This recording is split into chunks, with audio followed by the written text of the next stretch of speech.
Yeah, let me read this one off real quick, and we can get up out of here real fast. Um, Israel confirms attack on Syrian naval fleet. Israel has confirmed it carried out attacks on Syria's naval fleet as part of its efforts to neutralize military assets in the country after the fall of the Assad regime.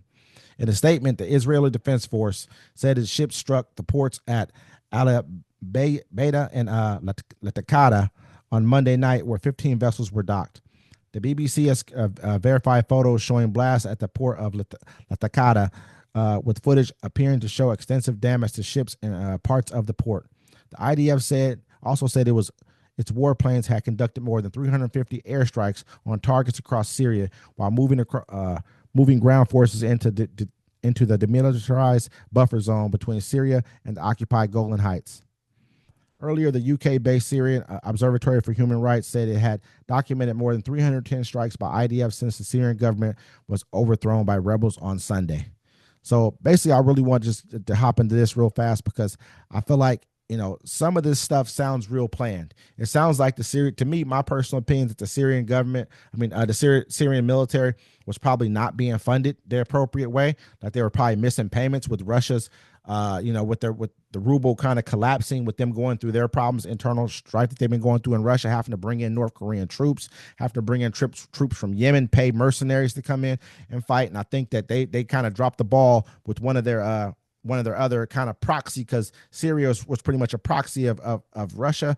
And I think that Iran had put like 40 or $50 billion into Syria since 2012 as well. And so I think right now they're both been going through a lot. You look at what's going on with Iran; they getting rocked inside of there. Hezbollah is kind of blocked off right now, because what they would do is send weapons from Iran for Hezbollah. They send it through Iraq and Syria, and then it will go into Lebanon from there. Now they no longer have that. It's a choke point. Syria is going to become a choke point now.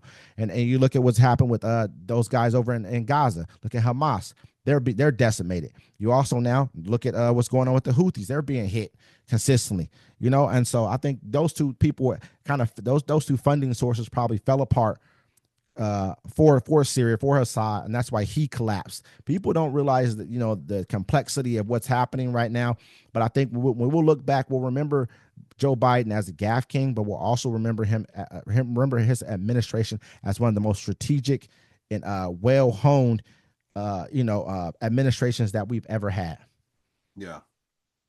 Yeah, hopefully we don't have to have any brutes on the ground. We're gonna not know what's going on with the next one. I mean, that Middle East stuff is crazy. I just feel bad for all the civilians out there dying, No, because all they absolutely. want to do is live their lives, and people are fighting over this old holy land, and they're being killed by monsters and a place that they're not even from. Take that as you want. We're gonna wrap it up here, Absolutely. ladies. This is Uncommon Courtesy. Don't forget this, every Friday, 7 p.m. the Friday Fix, and then Friday at fix. Sunday, 1 p.m. our Sunday Town Hall live discussion. Once again, ladies and gentlemen, I'm D Mac Uno, I'm Wesley. and this is Uncommon Courtesy.